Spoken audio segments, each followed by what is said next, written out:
Today on Expert Showcase, we have Kim Butler talking to us about what to do if you're working harder than your money.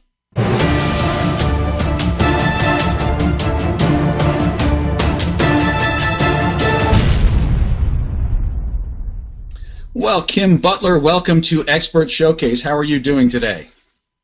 Very fine, Mark. Happy to be here and looking forward to the conversation. Excellent. Well, you're down in Texas. We're up here in the Philadelphia area, so the marvels of internet connectivity here. So, Kim, tell me a little bit about what we're talking about. I mean, this sounds really kind of fascinating. I know quite a few people who are working harder than their money, so give us a quick overview of where we're going to go.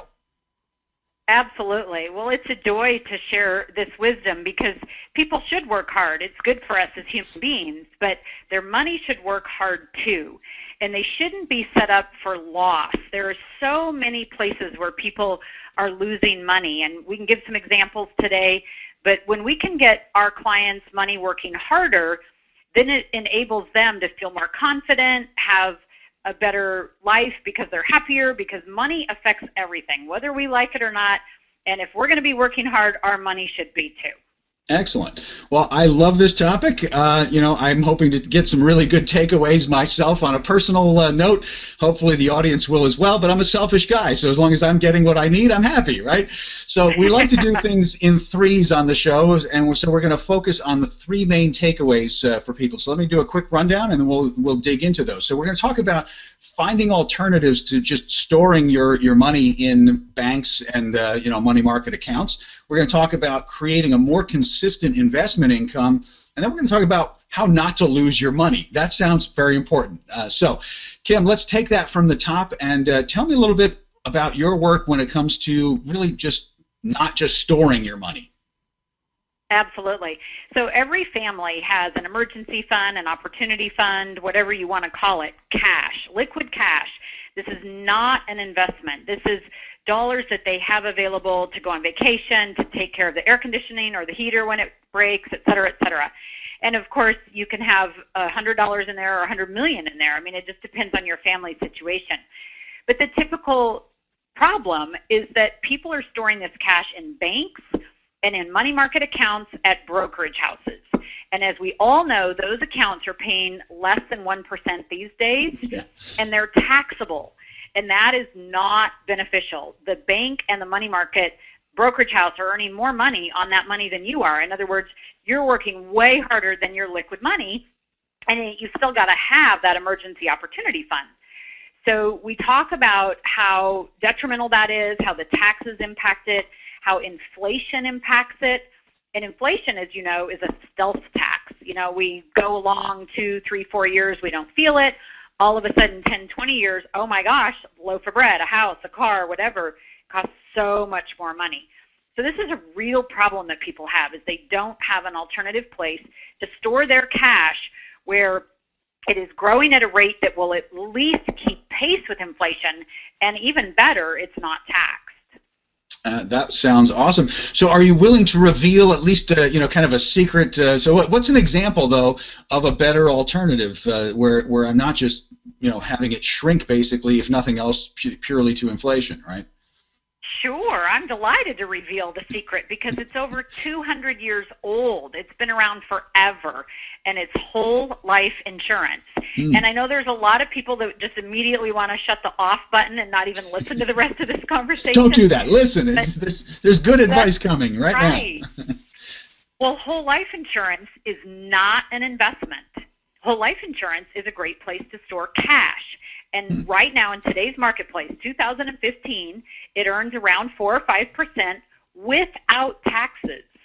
So I'm talking about whole life, the kind that's been around forever, typically from a mutual insurance company. So the type of company that's not a public company, but is mutual, meaning it's owned by its policyholders. Right. And the net internal rate of return after the cost of insurance, after the cost of the commissions, everybody's all concerned about the commissions the sales agent gets, after the cost of running the company, because again, these are mutual companies, the client still gets a net rate of 4 or 5%. Wow. And that is the better place to store cash because you get a higher interest rate, so you can keep pace with inflation, and the growth is not taxed. That is awesome, Kim. I mean, so that is obviously way better than the fraction of a percent that a savings account is going to give you if they're not hitting you with a penalty for such and such, which they invariably do. And then, of course, as you said, you've got the hole in the bucket that's draining called inflation. So your money's shrinking. Even if you're breaking even, if you miraculously had a savings account that could match inflation, you're just breaking even. So that sounds absolutely fabulous. So, all right, let's move on then. So we've revealed one secret. We'll talk to people in a few minutes how they can get in touch with you to learn many more secrets about these things. But let's talk a little bit about creating cash flow. What are some of the things that you recommend that people understand better about that and look at about that? So cash flow, or flow as we shorten it, is our fourth principle of prosperity. We think that people should be building assets for cash flow all along the way. And a lot of financial advisors talk to clients about this only when they're getting ready for retirement. But we believe that you need to practice. You need to have investments that are cash flowing along the way, because cash flowing investments can create car payments. It can create life insurance premium payments. It can create income to do things that you want to do as a family, like go on vacation, etc. So when we can involve ourselves in a place that gives us a consistent cash flow, and I cannot emphasize that enough, it's very difficult in the typical stock, bond, mutual fund arena to get consistent cash flow. We have the worry of the market crashes, we have the up and down nature of those investments, etc. So we like to seek out investments that provide a monthly income and also are at a decent interest rate on that monthly income, because that's the other challenge you have. The typical problem of monthly income is solved by an annuity, and you're looking at maybe 6% or 5% even in terms of a cash flow provider. But we like to get that up there in the 7, maybe even 8% range. Some of ours are even closer to the 10% range. That's per year, but then it's paid monthly. And that is what people want when they have a cash flow desire, whether they're in retirement or not. Yeah, I mean, I always remember the light bulb going off many years ago when I read Robert Kiyosaki's book and his enlightening fact that most people in the middle class, think they're investing in assets when really they're investing in liabilities, and that an asset has to give you money back, otherwise by definition it's not. I was like, wow, duh, but yes, I actually never quite thought about it that way. So again, let's reveal at least one secret here, Kim. So what's an example of a monthly cash flowing investment that's going to make sense? I mean, I can think of one that I've been involved in, but what do you recommend to people? So these go by a variety of different names, but they basically all mean the same thing. Sometimes they're called a bridge loan. Sometimes they're called a first deed of trust. Sometimes they're called hard money loans. They're also called mezzanine financing because they're designed to be between things. And they're backed by a particular piece of real estate. And that term, first deed of trust, means that there is security or collateral in the form of a piece of real estate that supports that cash flow. So it's very, very difficult to lose principal. It can happen, but it's pretty rare.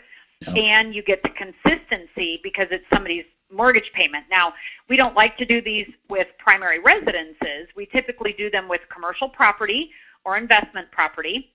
And that's really important because if the borrower that's providing the cash flow doesn't make their payments, we can go in and quickly solve that problem, because on commercial property you can foreclose very quickly.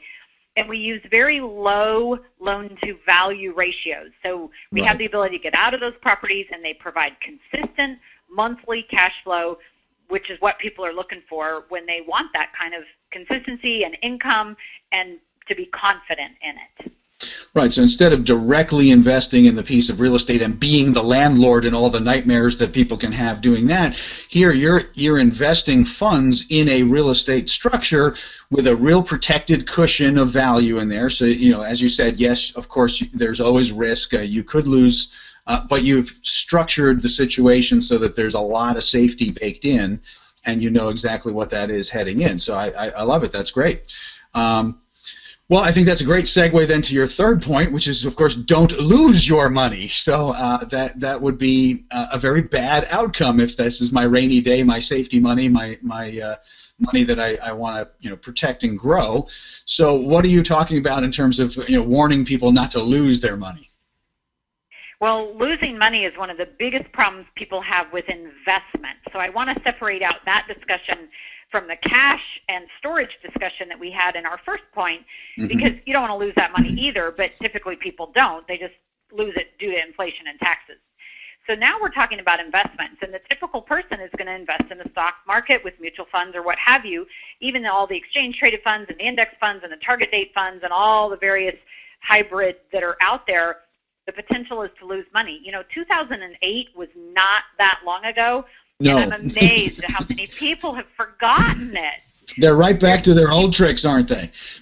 They are. There's even studies that show that we have a 7-year financial memory, and we're right at that point now. So it is so important that people do not lose money in their investments. And advisors talk about it all the time like it's normal. To me, that is not normal.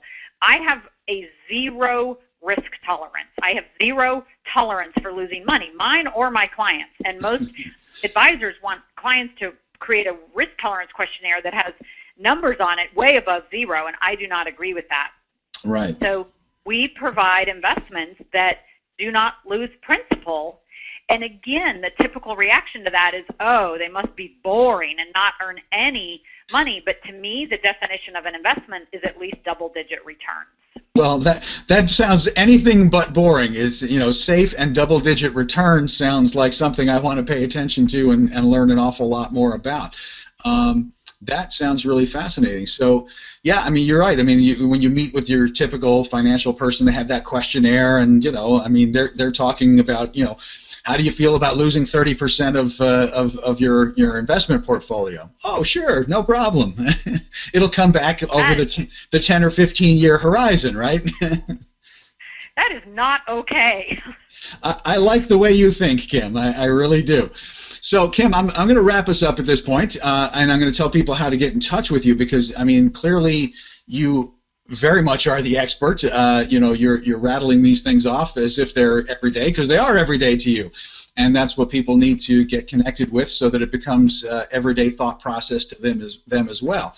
So we've been talking with Kim Butler about what to do if you're actually working harder than your money is, because obviously you want to get that money doing something for you, not just kind of sitting there. So we talked a little bit about not just parking it in a bank or in a CD or in something that's giving you almost no return on your investment, that there are way better ways to do that. We talked a little bit about creating consistent cash flow and really doing that in a safe way, but in a way that gives you a much better return than most people think they can get. And then, of course, not having to have any risk tolerance, or at least very, very minimal risk tolerance, rather than what you're typically being kind of level set when somebody's kind of planting that number in your mind. Kim is here to tell you that she's got a zero risk tolerance. So if that resonates with you, here's how you get in touch with Kim. Kim, you have a website. It's called partnersforprosperity.com, right? And we're going to have that up on screen for people to have a look at. And when people go there, they can download your Prosperity Accelerator Pack. Can you tell me just real quick what that is? Sure. So there is an ebook in there available via opt-in, just name and email only, that is about 60 pages of why financial planning has failed. And I am a former certified financial planner and dropped that designation because I so disagree with the typical methods that financial planners use. So they can get the ebook, and then, of course, there's a series of emails that they'll get over the course of time that actually go into these three things that we've talked about today quite thoroughly. And we're happy to share that information. We do work in all 50 states. We do all of our work over the phone and the web, and that enables us to help anybody. We do not have a minimum. A lot of advisors have a certain minimum of assets under management, and we do not. So we're able to help people if all they can do is save a little bit of money per month. And sometimes we can't help people, and we're very quick to identify that and try to get them some help somewhere. But we help everybody that we can, and we can do that efficiently because of our phone and web work. Excellent. So you want to get connected with Kim Butler if you want to get your money working at least as hard as you are and not being lazy, sitting there losing its value. So go to partnersforprosperity.com. Download that ebook. Just put your name and email address in there. It's totally painless. We all know in this day and age that that's a totally safe thing to do when you're dealing with somebody with integrity. And we only have people with integrity on this show. So get connected with Kim Butler. Get that free report, that Prosperity Accelerator Pack, and then get in touch with Kim and see if she can actually help you make your money grow. Kim, it's been a very enlightening but pleasurable experience having you as our guest expert today on the Expert Showcase. Thank you so much. Thank you. I enjoyed it. And another great Expert Showcase episode. Chris, what should people do right now? Yeah, if you're watching this and you're a coach or consultant, imagine what it would do for you and your business if you were a guest on Experts Showcase. And here's the best part. Other than possibly increasing your business, an appearance on Expert Showcase is free. We give you a copy of your episode so you can use as marketing collateral, and we give you a coaching session to go along with it to tell you how you can best market your episode and other tips and tricks about your business. So what you want to do is head on over to expertshowcase.com, click on the big yellow apply button, and apply to be our next featured guest on the Expert Showcase. Now, if you're a coach or consultant and you've already imagined what having your own internet talk show will do for you, then we want you to head to VideoContent.Agency and check us out, check our packages out, and get in contact with us. Let's see if we're a good fit, and let's see if we're the ones to produce you and make you the next star and have your own internet talk show. And until next time, Mark, anything else? I couldn't have said it any better, so just do what he said.